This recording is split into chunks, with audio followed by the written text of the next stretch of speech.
मैं जब ये बोल रहा हूँ ना दीदी हो दीदी নরেন্দ্র মোদী কি उससे भी বললেন उनको गुस्सा মমতা ব্যানার্জিকে নেট দুনিয়ায় তোলপাড়। ভারতের রাজনীতিতে সব থেকে আলোচিত দ্বন্দ্ব হলো মমতা বন্দ্যোপাধ্যায় বনাম নরেন্দ্র মোদী, কিন্তু সম্প্রতি মোদী মমতাকে নিয়ে এমন কি বললেন যা নিয়ে শুরু হয়েছে জোর চর্চা।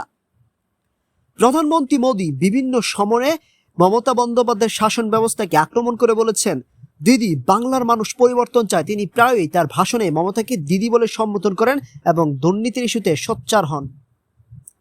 পাল্টা জবাব দিতে ছাড়েন না মমতা বন্দ্যোপাধ্যায়। তিনি মোদীকে আক্রমণ করে বলেন, বাংলা নিজের মেয়েকে চায় এবং বাইরের লোকদের হাতে বাংলার শাসন ক্ষমতা দেবে না।